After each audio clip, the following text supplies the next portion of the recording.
একই বাসায় থাকার পরেও প্রায় 3-4 দিন ধরে বাবা আর মেয়ের কোনো দেখা নেই। তো হ্যালো এভরিওয়ান, আসসালামু আলাইকুম সবাইকে। তো ওয়েলকাম টু মাই চ্যানেল। আশা করি সবাই অনেক ভালো আছে। গত ফ্রাইডেতে আমরা গিয়েছিলাম আমার মেয়েকে সারপ্রাইজ দিতে, তার বাবার সাথে দেখা করাতে। কিছুদিন ধরে ওর অফিসে এত কাজের চাপ, যার কারণে বাবুর সাথে ওর একদমই দেখা হচ্ছিল না। আর আমরা ভাবছিলাম যে মেট্রোতে যাব, এত ভিড় দেখে আমরা ডিসাইড করলাম যে আমরা বাসে যাব।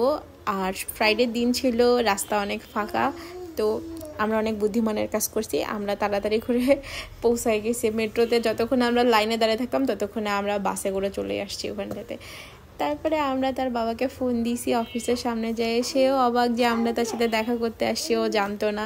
এই যে মাঝখান থেকে সাইকেলটা গেল, মানুষকে বোঝে না কোনো কিছু, পুরো মোমেন্টের 12টা বাজায় দিছে। তারপর যাই হোক, সে তার বাবাকে দেখে এত শান্ত হয়ে গেছে, একদম পুরা মাথা ঘাড়ের সাথে দিয়ে, সে কি বলবো, just look at the moment.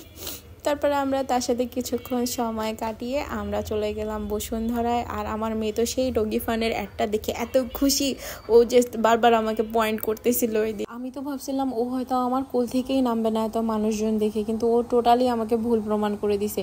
ও পুরা সময় খালি নিচে হেঁটে হেঁটে বেড়াচ্ছিল। তারপরে এখানে আমরা জাস্ট একটা শোরুম দেখতে পাই, র্যান্ডমলি ঢুকে পড়ছি। যাই ওখানে দেখি এত সুন্দর সুন্দর ড্রেসগুলো যদি আমি রেখে আসি ওখানটায়, তো সারাদিন ওগুলোই মাথায় ঘুরতে থাকবে। আর এই যে আমার পিচি, সে আমার মান সম্মান কিচ্ছু রাখলো না, সে পোস্টারের ছবি দেখে বাবা বাবা বলে ডাকতেছে। তারপর এই পাশ ওই পাশ হাঁটাহাঁটি করতে করতে সে এত টায়ার্ড হয়ে গেছে, জাস্ট সিএনজিতে ওঠার সাথে সাথেই ঘুমাই গেছে। তো এই ছিল আমার একটা দিন। আল্লাহ হাফেজ।